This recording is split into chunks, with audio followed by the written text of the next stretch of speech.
आप सुन रहे हैं इश्क कॉलेज का एपिसोड नंबर 1। कहानी की शुरुआत नवाबों के शहर लखनऊ से होती है, जो कि उत्तर प्रदेश की राजधानी है। लखनऊ एक ऐसा शहर है जहाँ की हवा में भी इश्क है, जहाँ के नवाबों की नवाबी देखकर ही लोग हक्के बक्के रह जाते हैं। जो भी एक बार लखनऊ आता है बस लखनऊ का ही हो जाता है। लखनऊ की हवा में ही एक ऐसा नशा है जो किसी को भी अपना दीवाना बना सकता है। करीब कोरोना के 2 सालों के बाद लखनऊ यूनिवर्सिटी वापस खुल रही थी। कॉलेज में एक अलग ही माहौल था। कई बिछड़े यार मिल रहे थे तो कई नए लोग दोस्त बन रहे थे। इन 2 सालों के दौरान कई नए एडमिशन भी हो चुके थे। नवाबों के शहर का एक नवाब जय कपूर घर से बहुत बड़ा नवाब था।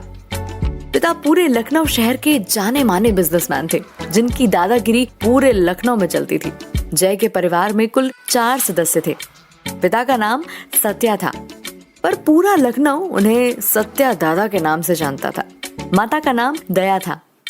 जैसा ही जय की माँ का नाम था, वैसा ही उनका काम भी था। उनके अंदर इतनी दयालुता थी, वो अपनी सारी जायदाद गरीबों पर लुटाती ही रहती थी। साथ ही वो जय के पिता सत्या से बहुत नाराज रहती थी, क्योंकि सत्या के काम दादागिरी वाले थे। जय का एक बड़ा भाई वीर था। वीर जय के सारे कारनामों को घर तक आने ही नहीं देता था। जय को अपनी अमीरी पर बहुत घमंड था। जय का ईगो अगर हर्ट हो जाए तो उसे ये बात बिल्कुल नहीं पसंद थी। बचपन से ही वो नवाबों की तरह पाला गया था। उसे जो भी चीज पसंद आती थी वो उसी की हो जाती थी। जय की दोस्ती भी गुंडों से ही थी, जिनका काम था सिर्फ शहर में गुंडागिरी करना। उसकी इन्हीं आदतों को उसके पिता नजरअंदाज कर देते थे। उनको लगता था कि जय का भी बचपना चल रहा है, जैसे ही उम्र होगी जय को खुद ही समझ में आ जाएगा। पर धीरे धीरे जैसे ही उम्र बढ़ती जा रही थी, जय अपनी हरकतों से बेकाबू हो रहा था। गुंडागर्दी तो ठीक थी, पर अब वो हद से आगे बढ़ने लगा था। वो राह चलते लोगों को बेमतलब मारता, उसके खिलाफ लोग रिपोर्ट भी दर्ज कराते, तो वो अपना दबदबा बताकर बाहर आ जाता था। ये सारी बातों की जानकारी जय के पिता सत्या को नहीं थी। सत्या वैसे तो खुद गुंडा था, पर अपने बच्चों को गुंडा नहीं बनने देना चाहता था। इधर जय की माँ का व्यवहार सबसे अलग था। वो हमेशा जय को समझाती रहती थी कि तुम्हें ये सब चीजें छोड़कर पढ़ाई पर ध्यान देना चाहिए। तुम्हारा बड़ा भाई, उसको देखो, वो कभी गुंडागर्दी में नहीं रहा। उसने अपनी पढ़ाई भी पूरी कर ली और पिताजी का काम में हाथ भी बटाने लगा है। जल्दी उसकी शादी हो जाएगी। तुम भी अपने बड़े भाई से कुछ सीखो, सीखते क्यों नहीं हो? जब देखो तब आवारागर्दी करते रहते हो, घूमते रहते हो। जय गुस्से में अपनी माँ को कहता है, मैं कोई आवारा नहीं हूँ और ना ही गुंडागर्दी करता हूँ। बस मैं तो अपने दोस्तों के साथ घूमता हूँ, मुझे इसमें ही मजा आता है। बाकी रही बात शादी की, तो मैं इतनी जायदाद है, कोई भी लड़की मुझसे खुशी खुशी आकर शादी कर लेगी। जय की माँ कहती है, जायदाद तुम्हारे पिता ने कमाई है। उन्होंने दिन रात मेहनत करके ये मुकाम हासिल किया है। तुम्हारे पास खुद का क्या है? जय कहता है कि भले ही जायदाद पिताजी ने कमाई हो, पर हक तो मेरा भी है ना उस पर। और मैं जानता हूँ कि अगर मैं अपने दोनों हाथों से अपनी जायदाद लुटाना शुरू कर दूं, फिर भी ये जायदाद खत्म नहीं होगी। जय की माँ कहती है, तुमसे बहस करना ही खराब है। बस इतना कहना चाहती हूँ कि अपनी पढ़ाई पर ध्यान दो तो ज्यादा अच्छा रहेगा। जय की हरकतें हद से ज्यादा बढ़ गई थी। वो अब राह चलती लड़कियों को छेड़ने लगा था। एक बार ऐसा ही हुआ, जय एक लड़की को छेड़ देता है। लड़की उसे बीच बाजार में थप्पड़ मार देती है, जिससे जय का ईगो हर्ट हो जाता है। वो वहीं पर ठान लेता है कि इस लड़की के घर वालों को और इस लड़की को बर्बाद कर देगा। अगले दिन वो लड़की के घर के बाहर जाता है और गाड़ी ले जाकर गाड़ी का हॉर्न मारने लगता है। जैसे ही गाड़ी का हॉर्न सुनकर लड़की के पिता बाहर आते हैं, वैसे ही जय उसे मारने लगता है और उसे बचाने के लिए उसकी लड़की आती है। वो उस लड़की का हाथ पकड़ता है और उसे गाड़ी में बिठाकर ले जाता है। लड़की चिल्लाने लगती है, पर उसकी कोई नहीं सुनता। सभी को पता रहता है कि ये सत्या दादा का लड़का है। लड़की के पिता जय के खिलाफ रिपोर्ट दर्ज करवाते हैं, पर पुलिस वाले जय का नाम सुनकर ही रिपोर्ट नहीं लिखते। पुलिस वाले सत्या दादा को फोन करते हैं और कहते हैं कि जय एक लड़की को उसके घर से उठाकर कहीं ले गया है। लड़की के पिता यहाँ रिपोर्ट लिखवाने आए थे। अभी तो हमने कोई रिपोर्ट नहीं लिखी है, मगर जय ने कुछ उल्टा सीधा किया तो हमें रिपोर्ट लिखना पड़ेगी। इससे बेहतर है कि आप जय को ढूंढें और उसे समझाएं कि वो जो कुछ भी कर रहा है वो गलत कर रहा है। इधर सत्या दादा फिर सारी बात अपने बड़े बेटे वीर को बताते हैं और वीर फौरन जय को ढूंढने लगता है। इधर लड़की के पिता हताश और निराश होकर घर पहुंचते हैं। लड़की की माँ कहती है, क्या हुआ? तुम मुंह लटका कर क्यों घर आए हो? और मेरी बेटी का कुछ पता चला या नहीं? न जाने किस हाल में होगी वो, ना जाने वो दरिंदा मेरी बेटी के साथ क्या करेगा। लड़की के पिता खुद को कोसते हुए कहते हैं, मैं कुछ नहीं कर पाया। उस लड़के की इतनी पहचान है कि उसका नाम सुनकर ही पुलिस वालों ने उसके खिलाफ रिपोर्ट नहीं की। मैं बेबस और लाचार आखिर क्या करता। वो मन में सोचता है कि एक बेटी को जन्म देना आज के जमाने में पाप के समान हो गया है। कब बेटी को दरिंदे नोच खाएं कुछ पता नहीं चलता। ऐसे ही दरिंदों के कारण लोग घर में बेटी नहीं चाहते हैं। जय उस लड़की को लेकर अपनी पुरानी हवेली पर चला जाता है। वहाँ उसके साथ बदतमीजी करने लगता है। लड़की चिल्लाती है पर उसकी वहाँ सुनने वाला कोई नहीं रहता। जय बोलता है कि तुम जितना जोर से चीख सकती हो चीखो, यहाँ मेरी मर्जी के बिना हवा भी नहीं आती, तो तुम्हारी आवाज कैसे बाहर जाएगी। वो लड़की जय से माफी मांगने लगती है और उसके पैरों में गिर जाती है। फिर भी जय बोलता है कि तुमने मुझे जो चांटा मारा है उसका बदला तो मैं लेकर रहूंगा। धीरे धीरे लड़की के पास जाता है। इधर वीर ने सारी कोशिश कर ली थी कि जय को ढूंढ पाए, लेकिन वो जय को नहीं ढूंढ पा रहा था। उसने जय के सारे दोस्तों को फोन लगाकर भी पूछ लिया, पर किसी को कोई खबर नहीं थी। तब उसको ख्याल आता है कि कहीं जय उस लड़की को लेकर पुरानी हवेली में तो नहीं गया है। अब वीर पुरानी हवेली की तरफ चल देता है। वो पहुंचता है तो देखता है कि जय उस लड़की के साथ जबरदस्ती करने की कोशिश कर रहा था। वीर दौड़ते हुए जाता है और जय को लड़की से दूर करता है और कहता है कि तुम्हारा दिमाग खराब हो गया है क्या? तुमको पता है तुम क्या करने जा रहे हो? तुम भूलो मत कि तुम भी एक इंसान ही हो। जय वीर को कहता है, भैया आप हट जाइए मेरे रास्ते से। इस लड़की ने मुझे भरे बाजार में चाटा मारा है, मैं इसका बदला तो लेकर रहूंगा। इसने मेरा ईगो हर्ट किया है। वीर जय से कहता है कि एक चाटा ही तो मारा है और तुमने कुछ ना कुछ किया होगा तभी उसने मारा। कोई आगे रहकर तो तुम्हें मार नहीं सकता। इतने में लड़की बोल पड़ती है, इसने मुझे बाजार में भी इसी तरह छेड़ने की, बदतमीजी करने की कोशिश करी थी, इसलिए गुस्से में आकर मैंने इसे चाटा मार दिया था। मैं माफी मांग रही हूँ, प्लीज मुझे छोड़ दो। मेरे घर वाले इज्जतदार लोग हैं, मेरे साथ कुछ हो गया तो वो अपना मुंह समाज में नहीं दिखा पाएंगे। वीर कहता है, तुम चिंता मत करो, मैं आ गया हूँ, मैं तुम्हें कुछ नहीं होने दूंगा। जय वीर की बात मानने को तैयार ही नहीं था। वो गुस्से में आग बबूला हो रहा था। वीर जय को समझा नहीं पा रहा था और उसने हर कोशिश कर ली थी, पर जय समझने का नाम ही नहीं ले रहा था।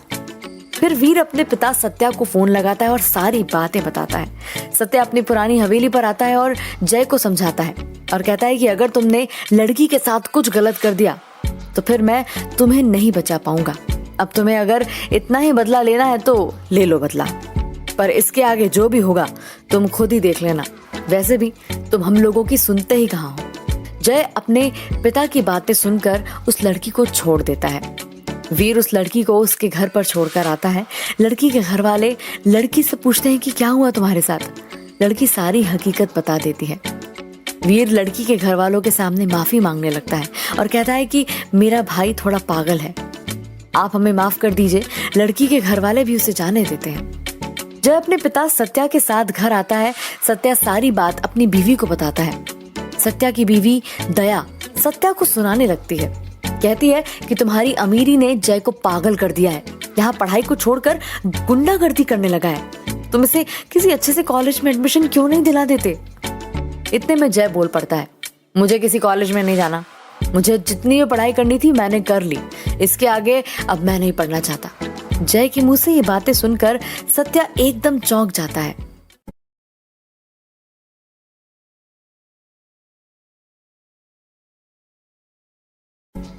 सत्या दादा जय को कहते हैं कि तुम्हें कॉलेज क्यों नहीं जाना है, कुछ अपना नाम भी बनाओ, पढ़ाई लिखाई पर ध्यान दो, रात दिन गुंडागर्दी करते रहते हो। तुम्हारी उम्र में तुम्हारा बड़ा भाई पूरी पढ़ाई खत्म करके बिजनेस संभालने लग गया था। जय कहता है कि मुझे पढ़ाई लिखाई नहीं करनी है। इतना कहकर अपने रूम में चला जाता है। सत्या अपनी बीवी दया से कहता है कि समझाओ अपने लाडले को, पढ़ाई नहीं करेगा तो क्या करेगा। दया कहने लगती है, अगर पहले ही तुम ध्यान दे देते जय पर तो आज ये नौबत नहीं आती। तुमने उसे बचपन से सर पर चढ़ा कर रखा था, अब देखो क्या गुल खिला रहा है।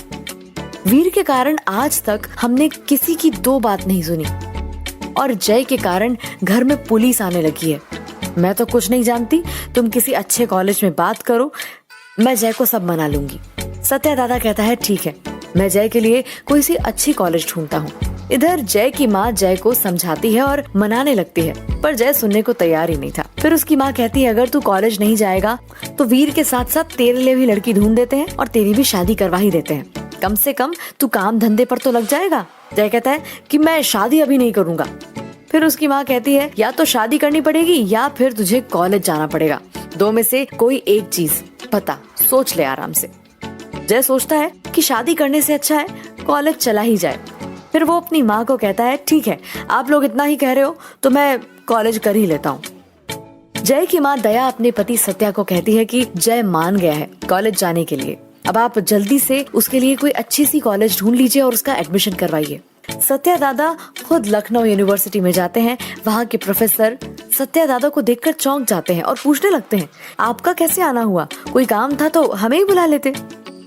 सत्या दादा कहते हैं कि मुझे अपने छोटे बेटे जय का एडमिशन आपके कॉलेज में करवाना है। वहाँ के प्रोफेसर को जय के सारे कारनामों के बारे में पता था। प्रोफेसर सोचने लगते हैं पर वो उन्हें मना कर दे, सत्या दादा को मना कर दे, ऐसी हिम्मत कहाँ। वो कहते हैं कि आपका लड़का हमारे यहाँ पढ़ेगा, ये हमारी खुशनसीबी है, पर आप बेफिक्र हो जाइए, उसका एडमिशन करवा देंगे। सत्या दादा घर जाकर अपनी बीवी दया को कहते हैं कि मैंने जय के एडमिशन लखनऊ यूनिवर्सिटी में करवाने का सोचा है, मैंने वहाँ के प्रोफेसरों से बात भी कर ली है, तुम एक बार जय से इस बारे में बात कर लेना। जय की माँ दया अब जय के पास आती है और कहती है कि तुम्हारा एडमिशन लखनऊ यूनिवर्सिटी में करवा दिया है, अब वहाँ जाकर अच्छे दोस्त बनाना और ये गुंडागर्दी यहीं पर भूल कर जाना। जय गुस्से वाली आंखों से अपनी माँ की तरफ देखता है और कहता है आखिरकार तुम मुझे कॉलेज भेजकर ही मानोगे, और कहने लगता है देखता हूँ मैं मुझे कॉलेज वाले कितने दिन तक कॉलेज में रखते हैं, कॉलेज के सारे सर टीचर मुझे घर रखने वापस आएंगे, देख लेना आप। जय की माँ दया कहती है कि आखिरकार तुम अपनी हरकतों से बाज क्यों नहीं आते, तुमको यहाँ सब करके मिल गया है, अभी भी वक्त है, सुधर जाओ। जय कहता है कि मैं जैसा भी हूँ मैं ठीक हूँ, आप अपने कमरे में जाइए। जय की माँ दया वहाँ से चली जाती है और कहती है तुमको जैसा लगे वैसा करो, मगर तुम्हें कॉलेज तो जाना पड़ेगा। अगले ही दिन सत्या दादा जय को बुलाते हैं और कहते हैं आज तुम्हारा एडमिशन करवाने जाना है तो समय से तैयार हो जाना और थोड़ा इंसानों की तरह चलना। जय अपने पिता के सामने ज्यादा बहस नहीं करता था, तो वो उनकी हाँ में हाँ मिलाकर वहाँ से चला जाता है। दोनों कॉलेज के लिए निकलते हैं। जय के लिए कॉलेज बिल्कुल नया था, न जाने वहाँ कैसे दोस्त मिलने वाले थे। जय के मन में लाखों सवाल थे, पर सवालों के जवाब तो कॉलेज जाकर ही पता चल सकते थे। जय और सत्या दादा दोनों कॉलेज पहुँचते हैं। सारे प्रोफेसर आकर जय को देखते रहते हैं और मन ही मन सोचते हैं जल्द ही कॉलेज की शांति भंग होने वाली है, पर सभी सत्या दादा के सामने क्या ही बोलें। जय का एडमिशन होता है और जय को कॉलेज का माहौल बिल्कुल जम नहीं रहा था। कॉलेज में एकदम शांति थी, सभी बच्चे अपने कामों में लगे हुए थे, ना किसी को किसी से मतलब था और ना ही किसी को किसी से मतलब था। जय सोचता है कि ना जाने उसके दिन कॉलेज में कैसे बीतेंगे। एडमिशन करवा कर घर पहुँचते ही घर वालों को खुशखबरी देते हैं, जय का एडमिशन हो गया है। वीर और उसकी माँ दोनों खुश हो जाते हैं। उनको लग रहा था कि अब जय एकदम सुधर जाएगा, पर उनको क्या पता था आगे क्या होने वाला है। अगले ही दिन जय अपने कॉलेज पहुंचता है। वहां जाकर देखता है कि सब अपने ही काम में लगे हुए हैं, न कोई जय से बात कर रहा है और न ही कोई जय को देख रहा है। वो पूरी यूनिवर्सिटी में अपने जैसे दोस्तों को ढूंढने लगता है। यूनिवर्सिटी में रैगिंग का माहौल था, जैसे कि लगभग हर कॉलेज में रहता है। सीनियर लोगों का बोलबाला। पहला दिन था जय का। सीनियर्स ने देखा कि एक नए लड़के ने एडमिशन लिया है। वो उसी वक्त जय की रैगिंग लेने के लिए चले जाते हैं। सभी सीनियर मिलकर जय का इंट्रो लेते हैं। उनको पता नहीं था कि जय सत्या दादा का बेटा है। हालांकि जय उस वक्त तो उनसे कुछ भी नहीं कहता, वो अपना सारा इंट्रो दे देता है। जय इंट्रो देते समय अपना ही नाम बताता है, अपने पिताजी का नाम नहीं बताता। इस कारण उसे लोग नहीं जानते थे कि सत्या दादा का लड़का है ये। सारे लड़के लोग जय की रैगिंग लेने लगते हैं। जय भी खुशी खुशी रैगिंग देने लगता है। उसको इन चीजों में वैसे भी मजा आता था। वो भी सीख रहा था कि अपने जूनियर से रैगिंग कैसे लेना है। थोड़े समय बाद जय को अपने जैसे दोस्त मिल ही जाते हैं, जिनको पढ़ाई से कोई लेना देना नहीं था, जिनका काम था बस दादागिरी करना। जय ने अपना खुद अलग ही ग्रुप बना लिया था। उस ग्रुप में जय के दो खास दोस्त बन जाते हैं। एक का नाम शेरा होता है और दूसरे का नाम राजा। तीनों की दोस्ती वक्त के साथ मजबूत होती चली जाती है। जय की हरकतें बढ़ने लगी। कभी किसी सर का मजाक उड़ा रहा है तो कभी किसी मैडम का, लेकिन कोई कुछ नहीं कर पा रहा था क्योंकि सभी टीचर जानते थे कि ये किसका बेटा है। थोड़े समय बाद सीनियर एक बार और आते हैं और जय की रैगिंग लेना शुरू करते हैं। सीनियर कभी कहते हैं कि गाना गाओ, कभी जय को नाचने को बोलते हैं। जय सीनियर लोगों की इज्जत करता था, पर अब उसका गुस्सा बेकाबू हो रहा था। वो गुस्से में एक सीनियर से भिड़ जाता है। सीनियर लोग जय की कॉलेज में रिपोर्ट दर्ज करवाते हैं, पर कॉलेज वाले जय पर कोई भी एक्शन नहीं लेते। अब जय और सीनियर लोगों की बिल्कुल नहीं जमती थी। जय अब सीनियर्स को मारने का मौका ढूंढने लगा था। धीरे धीरे समय बीतने लगता है और जय की दादागिरी कॉलेज में भी बढ़ने लगती है। सारे प्रोफेसर जय की हरकतों से तंग आ चुके थे, पर उनके हाथ बंधे हुए थे। वो कुछ नहीं कर पा रहे थे। धीरे धीरे समय बीत रहा था। कॉलेज के दिन यूं ही गुजर रहे थे। फिर एक बार कॉलेज में एक प्रोग्राम रखा जाता है जिसमें सीनियर और जूनियर के बीच बहुत सारे कंपटीशन होते हैं, जिसमें जय भी पार्टिसिपेट करता है। जय ने भी बहुत सारे प्रोग्राम में पार्टिसिपेट किया था। जय के साथ सीनियर्स ने भी पार्टिसिपेट किया था। जय को सभी सीनियर से चिढ़ होने लगी थी। वो उनको मारने का मौका ढूंढने लगता है। कहीं गेम्स में जय आगे रहकर सीनियर को उंगली करता, सीनियर उसकी गलतियां नजरअंदाज कर देते थे। जय के दोस्त शेरा और राजा दोनों जय को समझाते हैं उसे सीनियर से लड़ाई झगड़ा नहीं करना है, पर जय उनकी एक नहीं सुनता। अब सीनियर और जूनियर के बीच में क्रिकेट मैच होता है। क्रिकेट मैच में सीनियर जूनियर के बीच में लड़ाई हो जाती है। ऐसे में जय के हाथ में बल्ला रहता है। वो बल्ले से एक सीनियर का सर फोड़ देता है। पूरी कॉलेज में हलचल मच जाती है। सारे सीनियर्स जय से डरने लगते हैं, पर जय किसी से नहीं डरता था। स्कूल के सारे प्रोफेसरों ने सारे लोगों को शांत करवाया। उसके बाद जिस सीनियर का सर फोड़ा था उसको हॉस्पिटल ले जाया गया। उसके सर से बहुत खून बह गया था। सारे सीनियर्स जय के खिलाफ कॉलेज में रिपोर्ट दर्ज करवाते हैं और कहते हैं कि जय को रस्टिकेट किया जाए, और किसी प्रोफेसर में इतनी हिम्मत नहीं थी कि कोई जय को रस्टिकेट कर दे। कोई जय के खिलाफ एक कदम नहीं उठा रहा था। कॉलेज के सारे स्टूडेंट्स हंगामा करने लगते हैं। फिर आखिरकार सारे प्रोफेसर्स को मिलकर जय के पिता सत्या को बुलाना ही पड़ता है। सत्या दादा कॉलेज में आते हैं। कॉलेज वालों से बात करके उनको पता चलता है कि जय ने किसी सीनियर का सर फोड़ दिया। सत्या दादा इस बात से बहुत नाराज होते हैं, पर वो जय की हरकत पर कर भी क्या सकते थे। जितने भी लोग कॉलेज में हंगामा मचा रहे थे, अब उन्होंने सत्या दादा को कॉलेज में देखा तो उनके मुंह से आवाज नहीं निकल रही थी। सत्या दादा जय को लेकर घर चले जाते हैं। घर जाते ही जय के सारे कारनामे घर वालों को सुनाते हैं। जय की माँ जय को सुनाने लगती है और कहती है कि आखिरकार तू सुधरेगा नहीं, न जाने तुझे इतना गुस्सा क्यों आता है। भगवान न करे उस लड़की को कुछ उल्टा सीधा हो गया तो उसके पापा मम्मी को कौन जवाब देगा। उस लड़के के इलाज की सारी जवाबदारी सत्या दादा ले लेते हैं। थोड़ा वक्त लगता है, पर वो लड़का सही हो जाता है। जय का कॉलेज में अब अलग ही रुबाब बन गया था। अब कोई भी सीनियर चाह के भी रैगिंग नहीं ले सकता था। सारे सीनियर को पता चल गया था कि जय सत्या दादा का बेटा है। जय जूनियर होकर भी अब सीनियर्स की ही रैगिंग लेने लगता है। थोड़ा समय बीतता है। जय पढ़ने में कमजोर था, पर उसे किसी चीज में कोई दिक्कत नहीं। परीक्षा वाले दिन भी वहाँ खुलेआम चीटिंग करता है। ऐसे ही उसका फर्स्ट ईयर कंप्लीट हो जाता है।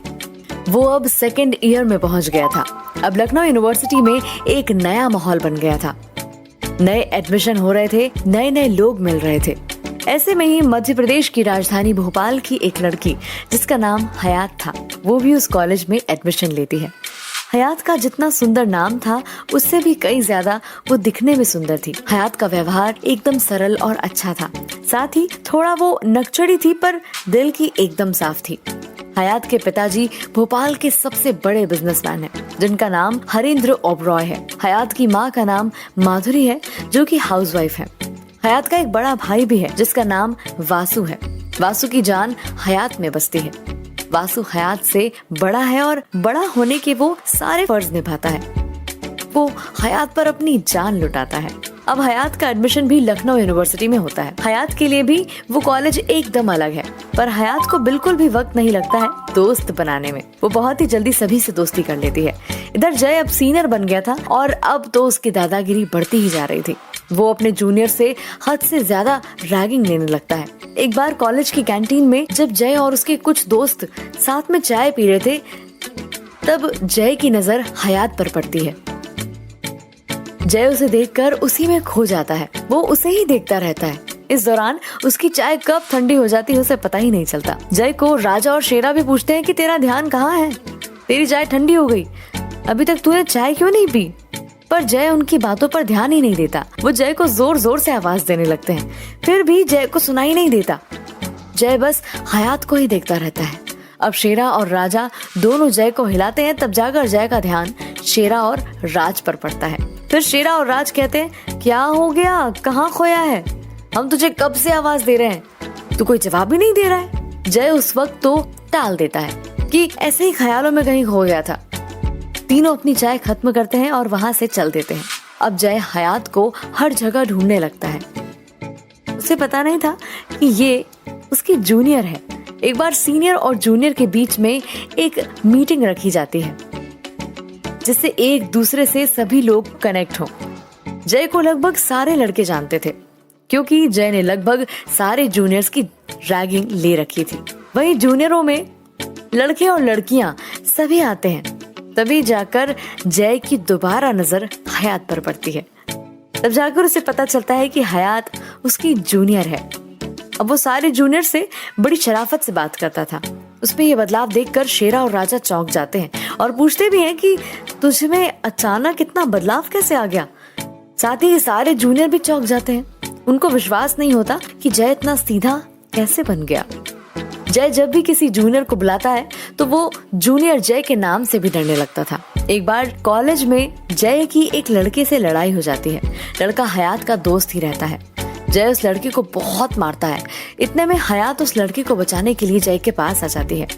जय के पैरों में गिरकर माफी मांगने लगती है। जय हयात को देखकर एकदम चौंक जाता है और मन ही मन सोचने लगता है कि उसने गलत कर दिया। जिस लड़के से उसे दोस्ती करनी चाहिए थी, उसी लड़के से उसने दुश्मनी कर ली। जय उस लड़के को छोड़ देता है। फिर धीरे धीरे हयात को जय के बारे में पता चलता है। सभी लोग जय को गुंडा ही समझते थे। ऐसे लोगों से हयात को बहुत चिढ़ रहती थी। अब वो जय का चेहरा भी देख ले तो जय पर चिढ़ करने लगती थी। हयात के दिल में जय के लिए नफरत पैदा हो गई है, पर जय हयात से मन ही मन मोहब्बत करने लगा था। जय हयात के लिए कॉलेज आता है और कॉलेज में बस हयात को ही ढूंढता रहता था। हयात उसके सामने भी आ जाती तो उसकी हिम्मत नहीं होती थी उससे बात करने की। धीरे धीरे समय बीतता चला जाता है। जय अपने दिल की बात हयात से नहीं कर पाता। हयात की नफरत जय से बढ़ने लगती है। जय हयात से बात करने की कोशिश भी करता है तो हयात उसे नजरअंदाज कर देती है। जय को यही आदतें हयात की अच्छी नहीं लगती। धीरे धीरे जय हयात से जबरदस्ती करने लगता है। पूरी कॉलेज में हयात को जलील करना या फिर उसको कॉलेज में नीचा दिखाना जय की आदत बन गई थी। वो सोच रहा था शायद ऐसा करने से हयात कम से कम बात तो करने लगेगी, पर ऐसा करने से हयात के मन में जय के लिए और भी नफरत पैदा होती चली जाती है। जय ने लाखों कोशिशें कर ली, पर हयात को वो दोस्त नहीं बना पा रहा था। इधर हयात के पीछे कई लड़कों की लाइन लगी हुई थी। आए दिन हयात के पास कोई ना कोई नया प्रपोजल आ ही जाता था। ये सब चीजें जय को पसंद नहीं थी। जय को ये भी नहीं पसंद था कि कोई हयात की तरफ नजर भी उठाकर देखे। रोज कॉलेज की किसी न किसी लड़के का प्रपोजल हयात के पास आ ही जाता था और जय को ये बिल्कुल पसंद नहीं था। आए दिन जय किसी न किसी लड़के से हयात को लेकर लड़ता रहता था। उसकी दादागिरी के कारण हयात के काफी दोस्तों ने हयात से दोस्ती भी तोड़ ली थी। हयात इन सब चीजों से तंग आ गई थी। जय ऐसी हरकतें करके हयात की नफरत को और भी ज्यादा बढ़ा रहा था। हयात की नफरत जय के लिए बढ़ती ही जा रही थी। अब एक दिन जय हयात को पूरे कॉलेज के सामने प्रपोज कर देता है। हयात उसे वहीं एक थप्पड़ मार देती है और कहती है कि तुझ जैसे लड़के से मैं दोस्ती भी नहीं करूं। तूने पूरे कॉलेज को तंग करके रखा है, तुझ में कोई शर्म बची है या नहीं? ये बातें सुनकर जय को बहुत गुस्सा आता है। अब जय का प्यार उसके लिए जुनून बन गया था और प्यार में कहीं ना कहीं एक नफरत की आग भी सुलग गई थी। अब जय हयात से बदला लेने का सोचता रहता है। एक दिन जय हयात को चुपके से अगवा कर लेता है और अपने दोस्त शेरा के घर पर छुपा देता है। हयात जैसे पूछती है, तुमने मुझे अगवा क्यों किया है और तुम मेरे साथ क्या करने वाले हो?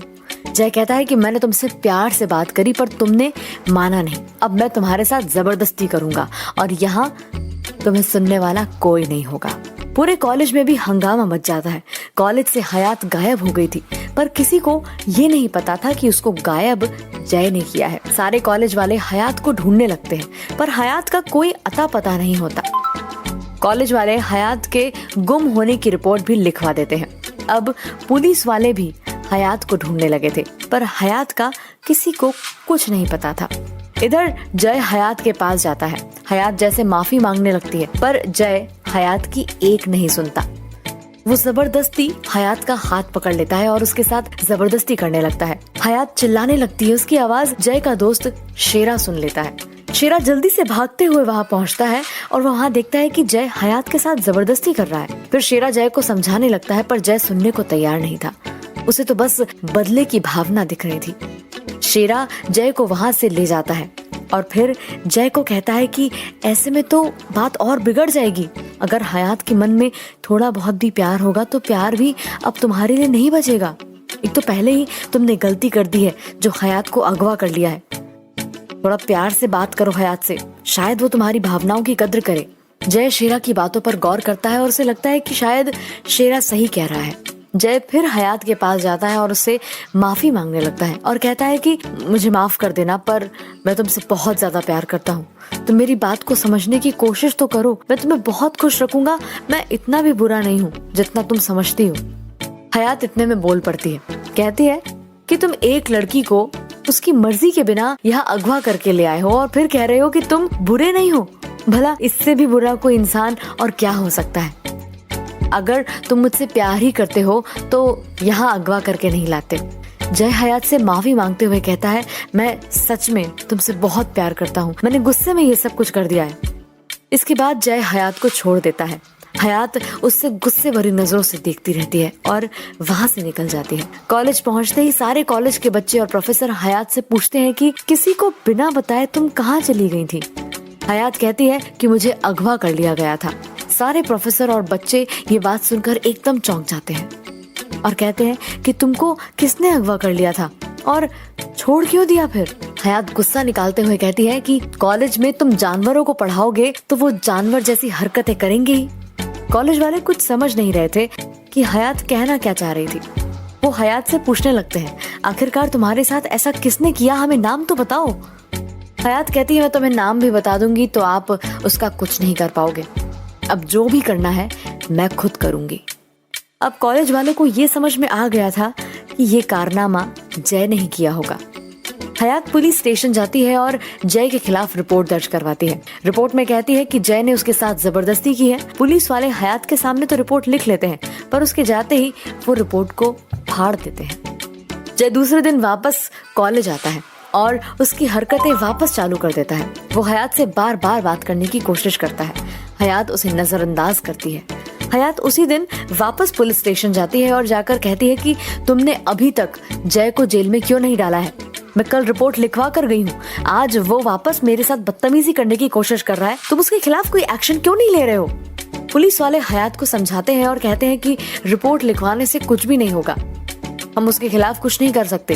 वो इस शहर के सबसे बड़े नवाब सत्या दादा का बेटा है। इससे अच्छा है कि तुम उसके खिलाफ कोई कंप्लेन ना करो तो सही रहेगा। हयात कहती है कि भले ही वो शहर के सबसे बड़े नवाब का बेटा है तो क्या हुआ, वो किसी के साथ कुछ भी करता रहेगा क्या। अगर तुम कुछ नहीं कर पा रहे हो तो मैं उसकी रिपोर्ट आगे करवाऊंगी। ऐसा कह के पुलिस स्टेशन से चली जाती है।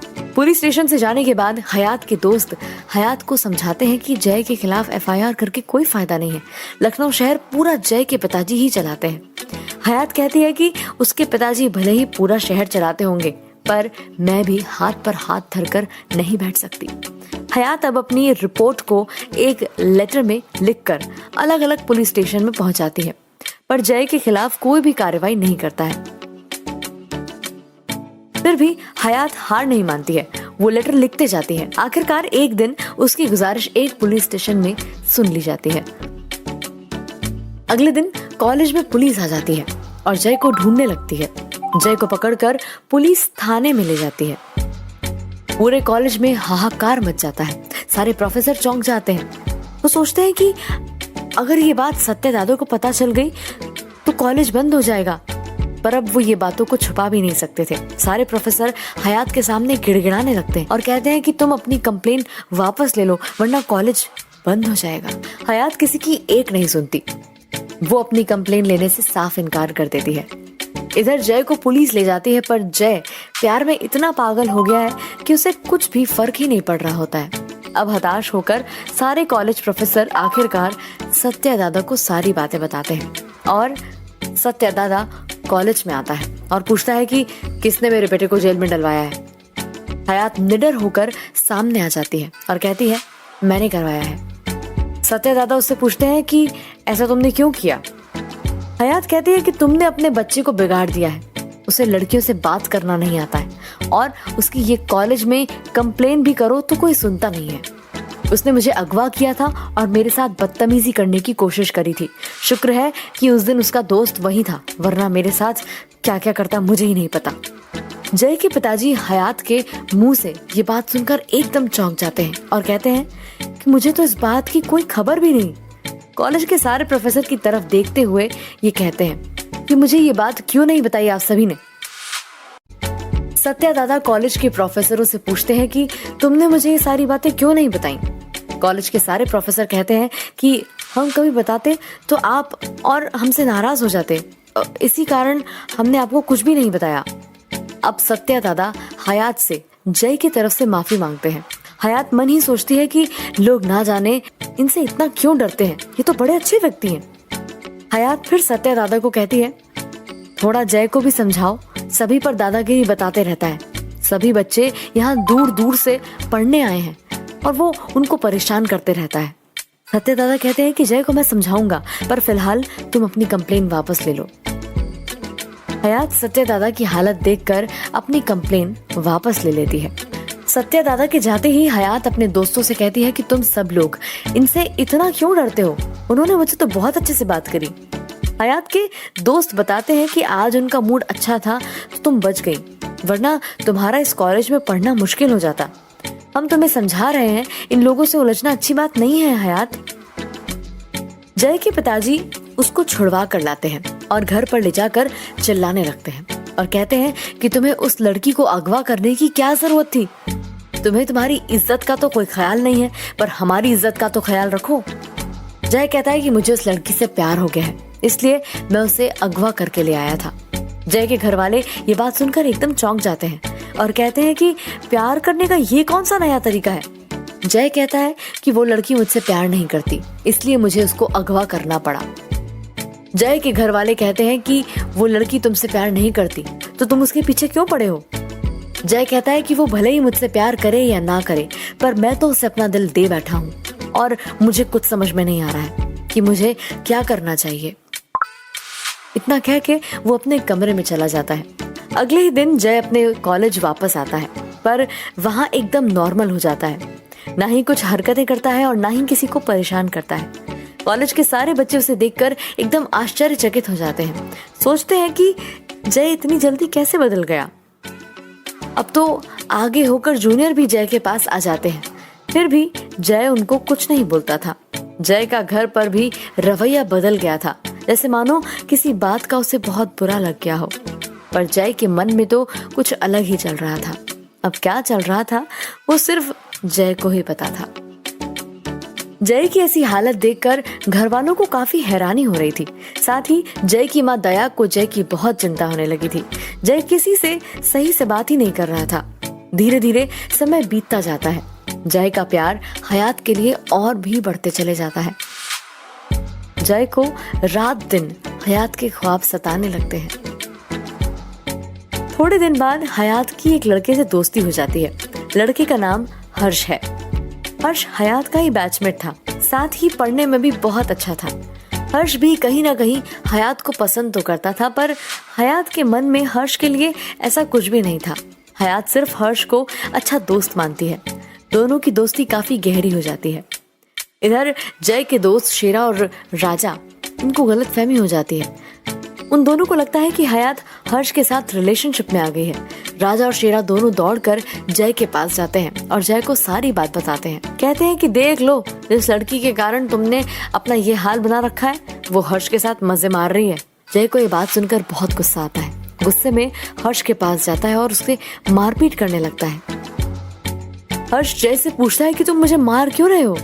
फिर जय कहता है कि हयात से दूर ही रहना तुम, वरना अगली बार मैं तुम्हारी जान ले लूंगा। इस बार तो तुम्हें मैं छोड़ रहा हूँ। पर अगली बार नहीं।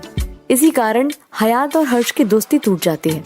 इस बात को लेकर हयात जय और लड़ने लगते हैं, पर जय को कोई फर्क नहीं पड़ता। अब हयात से दोस्ती करने के लिए कोई भी राजी नहीं था। हयात एकदम अकेली पड़ गई थी। उसका कॉलेज में बिल्कुल भी मन नहीं लगता है। वो कॉलेज से कुछ दिनों के लिए अपने घर भोपाल आ जाती है। वो अपने घर पर एकदम सूनी सूनी रहती है। उसकी ये हालत देखकर उसके घर वाले उससे पूछते भी हैं कि क्या हुआ, पर हयात कोई भी जवाब नहीं देती है। हयात का भाई वासु समझ जाता है कि कुछ ना कुछ तो गड़बड़ जरूर है। वासु अपनी बहन हयात की ऐसी हालत नहीं देख सकता था। वासु भी हयात से पूछने की कोशिश करता है, पर हयात उसे कोई जवाब नहीं देती, जिसके बाद वासु की बेचैनी बढ़ने लगती है। इधर जय का भी कॉलेज में मन नहीं लग रहा था। हयात जब से कॉलेज से गई है तब से जय भी एकदम निराश रहने लगा है। जय को खुद लग रहा है कि हयात के बिना उसका जीवन एकदम कोरा कागज है। कहते हैं ना, जब कोई वस्तु अपने पास रहती है तो उसकी कोई कद्र नहीं होती। जैसे ही वो वस्तु अपने पास से चली जाती है तब जाकर उसकी कमी महसूस होती है। ठीक ऐसा ही अब जय के साथ हो रहा था। उसे महसूस हो गया था कि उसके जीवन में हयात की क्या कीमत है।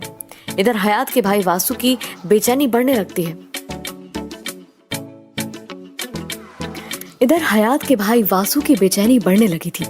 हयात ना ही कुछ खा पी रही थी और ना ही किसी से कोई बात कर रही थी।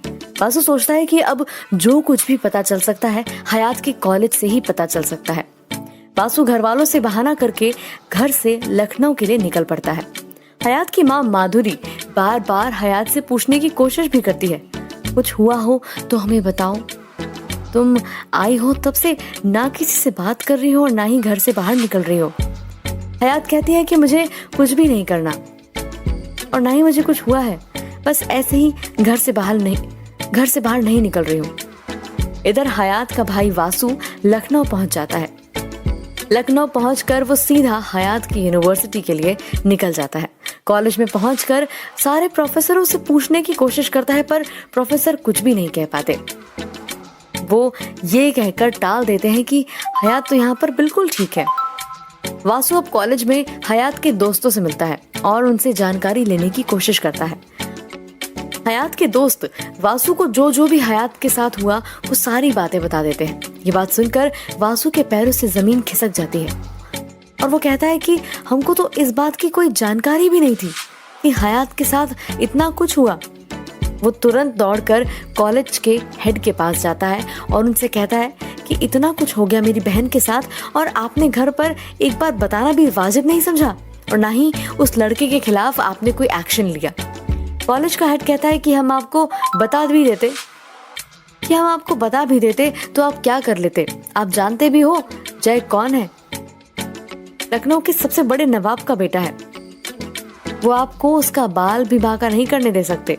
हम तो खुद इस लड़के से तंग आ गए हैं, पर हम भी कुछ नहीं कर पा रहे हैं। वासु उनकी ये बात सुनकर कुछ नहीं कहता और वहां से चला जाता है। वो लखनऊ से फिर अपने घर आता है और घर आकर अपनी मम्मी पापा को सारी बात बताता है और कहता है कि तुम हयात से मत कहना कि मैं उसके कॉलेज होकर आया हूँ। हयात के साथ जो कुछ भी हुआ ये सुनकर मम्मी पापा की आंखों में आंसू आ जाते हैं और वो वासु को कहते हैं कि तुम हयात का उस कॉलेज में एडमिशन निकाल कर ले आओ, हम हमारी बेटी को यहाँ पर ही किसी यूनिवर्सिटी में पढ़ा लेंगे। हयात के मम्मी पापा दोनों हयात के पास जाते हैं और कहते हैं कि तुम्हारे साथ इतना कुछ हो गया और तुमने हमको बताया तक नहीं। हयात कहती है कि मेरे साथ तो कुछ भी नहीं हुआ, ऐसा कहकर टालने की कोशिश करती है। इतने में उसके मम्मी पापा बोल पड़ते हैं और कहते हैं कि वासु तुम्हारे कॉलेज से होकर आ रहा है। वासु को तुम्हारे बारे में सब कुछ पता चल गया है, कैसे तुमको जय परेशान करता है और कैसे तुम उससे डर कर घर आ गई हो। हयात ये बात सुनकर एकदम चौंक जाती है और कहती है कि वासु भाई तुमको कॉलेज जाने की क्या जरूरत थी। वासु कहता है कि तुम्हारी ये हालत मैं कैसे देखता, तुम किसी को कुछ बता ही नहीं रही थी, तो मुझे कॉलेज जाकर ही पता करना पड़ा। इतना सुनकर हयात रोने लगती है और उसके मम्मी पापा उसे गले से लगा लेते हैं और कहते हैं कि बेटा टेंशन मत लो, हम तुम्हारा वहां से एडमिशन निकाल लेंगे और तुम्हें अपने यहाँ किसी अच्छी यूनिवर्सिटी में डाल देंगे। ये बात सुनकर हयात एकदम चौंक जाती है और कहती है कि मेरा एडमिशन क्यों निकाल रहे हो, किसी एक लड़के की वजह से मैं अपना साल थोड़ी ना बर्बाद कर सकती हूँ। और कहाँ तक ऐसे डर डर के भागूंगी मैं। और वहाँ से एडमिशन निकाल भी लिया तो इस बात का क्या सबूत है कि यहाँ कोई जय जैसा लड़का नहीं मिलेगा। हयात के मम्मी पापा कहते हैं कि बात तो तुम ठीक कर रही हो, पर यहाँ अपना एरिया है, यहाँ पर ऐसा कुछ नहीं होगा। हयात अपना एडमिशन निकालने से मना कर देती है, पर उसके मम्मी पापा जिद पकड़कर बैठ जाते हैं और बोलते हैं कि यहाँ आई हो तो 1 साल ही बर्बाद होगा, अगर तुम वहाँ रहोगी तो तुम्हारी जिंदगी बर्बाद हो जाएगी, इससे जिंदगी बर्बाद होने से अच्छा 1 साल बर्बाद हो जाए। और दोनों वासु को कहते हैं कि तुम कल ही हयात को लेकर वहाँ जाओ और जल्द से जल्द हमारी बच्ची का एडमिशन वहाँ से निकाल कर लाओ। इधर जय को कुछ समझ में नहीं आ रहा है। आखिरकार बहुत दिन हो गए हैं और हयात अभी लौटकर कॉलेज नहीं आई है। उसे मन ही मन बुरा भी लग रहा है। वो सोच रहा है कि उसने हयात के साथ बहुत गलत किया है। वो सोचता है कि जैसे ही हयात घर से आएगी वो उससे माफी मांग लेगा, पर वो ये जानता कहाँ था कि अब हयात सिर्फ वहाँ पर एडमिशन निकालने के लिए आएगी। अगले ही दिन हयात और उसके भाई वासु दोनों लखनऊ के लिए निकल पड़ते हैं। लखनऊ पहुंचकर वो कॉलेज जाते हैं और कॉलेज में हयात को देखकर सारे दोस्त दौड़कर हयात के पास आते हैं और कहते हैं कि बिना बताए तुम घर चली गई थी, क्या हो गया था? इसी बीच तुम्हारे भैया कॉलेज भी आ गए, सब ठीक तो है ना? हयात सभी को बताती है कि हाँ सब ठीक है और बस ये अपनी आखिरी मुलाकात है। ये सब सुनकर सारे दोस्त एकदम चौंक जाते हैं और कहते हैं कि ये क्या कह रही हो तुम? इतने में हयात कहती है कि हाँ ये सब बिल्कुल सही है। हयात कहती है कि हाँ मैं बिल्कुल सही कह रही हूँ, मैं अपना यहाँ पर एडमिशन निकालने आई हूँ। घर वाले मान ही नहीं रहे हैं। मम्मी पापा कह रहे हैं कि अब यही किसी अच्छी यूनिवर्सिटी में पढ़ाई करवाएंगे। सभी लोग मुंह लटका लेते हैं और कहते हैं एक लड़के की वजह से तुम्हें यहाँ कॉलेज छोड़ना पड़ रहा है। हयात कहती है कि अब क्या कर सकते हैं। शेरा और राजा दौड़कर जय के पास जाते हैं और जय को कहते हैं कि हयात कॉलेज वापस आ गई है। जय यही बात सुनकर खुशी से पागल हो जाता है और शेरा और राजा के गले लग जाता है। फिर शेरा और राजा कहते हैं ज्यादा खुश होने की जरूरत नहीं है, वो यहाँ अपना एडमिशन निकाल रही है इस कॉलेज से। जय उनकी सब बात सुनकर हैरान हो जाता है। एक लंबी चुप्पी के बाद पूछता है कि वो ऐसा क्यों कर रही है। तब शेरा और राजा कहते हैं कि तुमने उसे यहाँ इतना परेशान किया है, ना उसका यहाँ कोई दोस्त बनता है और ना तुम उसका कोई दोस्त बनने देते हो, इसी कारण वो जा रही है। सारे कॉलेज वाले तो तुम्हें गालियां भी दे रहे हैं कि तुमने उसकी जिंदगी खराब कर दी। ये बात सुनकर जय की आंखों में आंसू आ जाते हैं। वो दौड़कर हयात के पास जाता है और हयात के सामने जाकर खड़ा हो जाता है। अब हयात की नजर उस पर पड़ती है तो हयात उसे ही देखती रहती है और जय हयात को देखता रहता है। कॉलेज के सारे स्टूडेंट्स वहीं पर खड़े होते हैं और सोच रहे होते हैं कि अब ये नया क्या हंगामा करने वाले हैं। इतने में वासु पूछता है कि हयात ये लड़का कौन है? हयात काफी देर तक मौन रहती है। वासु इतने में एक बार और पूछ लेता है, तुम कुछ जवाब क्यों नहीं दे रही हो? मैं तुमसे पूछ रहा हूँ कुछ, ये लड़का कौन है? हयात बोलती है कि यही जय है। वासु सुनता है और कहता है अच्छा यही वो लड़का है जय। जय के पास जाते ही कहता है खैर बनाओ, तुम्हारे हाथ पैर तोड़े बिना ही जा रहा हूँ, वरना मन तो हो रहा है कि तुम्हें एक बार सबक सिखा कर ही जाऊं। खैर छोड़ो, अब हमको क्या लेना देना है, तुम सिर्फ हमारा रास्ता छोड़ो और हमें जाने दो। जय हयात के पास जाता है। वासु जय को रोकने की कोशिश करता है पर जय रुकता नहीं है। वो हयात के पास जाकर खड़ा हो जाता है। सारी कॉलेज अब जय को देख रही थी। जब जय हयात के पास पहुंचता है और हयात को कहता है मुझे माफ कर दो, मेरी वजह से तुम्हें बहुत प्रॉब्लम हुई है और मुझे इसका एहसास हो गया है। हयात जय से कहती है कि तुमको बड़ी जल्दी एहसास हो गया, तुमने मेरी जिंदगी तो पहले ही दांव पर लगा दी थी, अब और क्या बाकी रह गया है। जय हयात से कहता है कि जो कुछ भी हुआ वो सब मेरी ही गलती थी, तुम मेरी गलती की सजा खुद को क्यों दे रही हो? प्लीज तुम कॉलेज छोड़कर मत जाओ। हयात जय से कहती है कि तुम्हारी माफी मांगने से अब कुछ नहीं होने वाला, तुम्हें मैं माफ कर दूंगी तो मुझे क्या मिलेगा, मेरा तो सब कुछ खत्म हो गया है। जय कहता है कि मैं कुछ नहीं जानता, बस तुम कॉलेज छोड़कर मत जाओ। इतने में वासु कहता है कि हयात हम लोगों को लेट हो रहा है, इस लड़के को कहो कि मेरी नजरों के सामने से चला जाए, वरना मैं गुस्से में आकर कुछ कर बैठूंगा, फिर मैं ये नहीं देखूंगा कि सत्या दादा का लड़का है या किसी और का। हयात जय को कहती है अब मेरा रास्ता छोड़ो, तुमको जो भी करना था तुमने वो कर लिया है। अब आखिर तुम यही तो चाहते थे कि मेरी जिंदगी खराब हो जाए, तो देख लो हो गई मेरी जिंदगी खराब। जय कहता है कि मैंने कभी ऐसा नहीं सोचा था कि तुम्हारी जिंदगी खराब होगी। मैं तो तुमसे हमेशा प्यार करता था, बस मेरा प्यार करने का तरीका गलत हो सकता है। इतनी बात सुनकर वासु जय को धक्का देकर एक साइड कर देता है और हयात को लेकर वहां से चला जाता है। जय उनके पीछे पीछे दौड़कर आता है और कॉलेज के गेट के सामने जय वासु के पैर पकड़ लेता है और कहता है कि मुझे माफ कर दो, अब मैं कभी हयात को परेशान नहीं करूंगा और ना ही कभी उसे बात करूंगा, पर मेरी गलती की सजा आप हयात को मत दीजिए, उसे इस कॉलेज में पढ़ने दो। हयात को ये देखकर जय की हालत पर तरस आ रहा था। उसे मन ही मन बुरा लग रहा था क्योंकि जय उसके कारण उसके भाई के पैरों में गिरा हुआ था। आयत को पता था कि जय लखनऊ के नवाब का बेटा है, फिर भी वो माफी मांग रहा है, तो कहीं ना कहीं उसको गलती का एहसास हो गया हो। पर वासु जय की एक नहीं सुनता और हयात को कहता है कि हयात चलो यहाँ से। इतने में कॉलेज के सारे स्टूडेंट्स और प्रोफेसर आकर वासु को कहते हैं कि जय को एक बार तो माफ कर दो, अभी तक जय ने किसी से इतनी शिद्दत से माफी नहीं मांगी है। हम सभी लोग जय को पहली बार किसी के पैरों में गिड़गिड़ाता हुआ देख रहे हैं, तुमको जय को माफ कर देना चाहिए। इतने में हयात भी कह देती है वासु भाई एक बार जय को माफ कर दो, अगर अगली बार इसने मेरे साथ बदतमीजी करी तो मैं कॉलेज छोड़कर खुद घर आ जाऊंगी।